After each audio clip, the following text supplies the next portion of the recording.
আমার নাম বিন্দু মাসি, সবাই ডাকে বিন্দু মাসি। আমার নাম কৃষ্ণা দত্ত। রকি ঠাকুমা বলে লোকে, রকি ঠাকুমা। আমার বিন্দু মাসি বলি সব বিখ্যাত। আচ্ছা। বিন্দু মাসির নামে পৃথিবী মানে গোটা পশ্চিমবাংলায় আমাকে চেনে বিন্দু মাসি।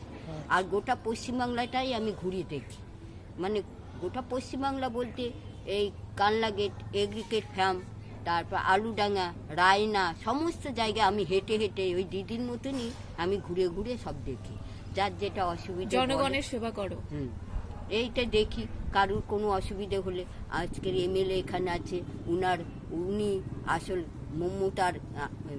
উনি হচ্ছে মমতার কাণ্ডার। উনি হাল ধরে রেখেছে নৌকা বাইছে, আর মমতা সেই নৌকায় উঠে উন্নয়ন করছে, লক্ষ্মী রূপ ধারণ করে দেশের উন্নয়ন। এখানে তো কাজল এসেছিল, কাজলের সঙ্গে দেখা হয়েছে? হ্যাঁ, কাজলের সঙ্গে দেখা করেছেন?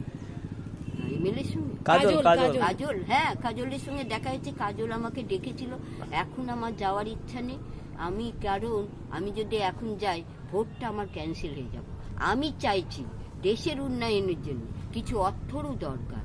তা আমি চাইছি যে এই পশ্চিমবাংলায় যে কত রকম কষ্ট, আর এই বাংলাকে যা মানে উচ্ছিন্ন দেওয়ার মতো, বাংলা আবার সেই ব্রিটিশ শাসনের মতন আনার উপক্রম করেছে।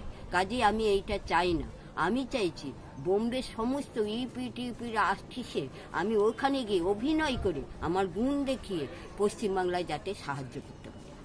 আর ওই নারায়ণ ভান্ডার চালু করবে না বললে যে? নারায়ণ ভান্ডার, লক্ষ্মীর ভান্ডার আছে। লক্ষ্মীর ভান্ডার আমি করিনি, আমাকে করতে বলেছে, কিন্তু লক্ষ্মীর ভান্ডার করিনি এই কারণে আমার 60 বছর বয়স কাছাকাছি হয়ে যাবে। কাজেই আমি লক্ষ্মীর ভান্ডার করিনি। কিন্তু মৌসুমী দাস এমএলএর বউ আমাকে 500 টাকা করে এমনি দেয়, মৌসুমী দাস এমনি দেয়। তা আর হচ্ছে আর কিছু নেই, আর বিধবা ভাতা আছে, এর ওপর আমি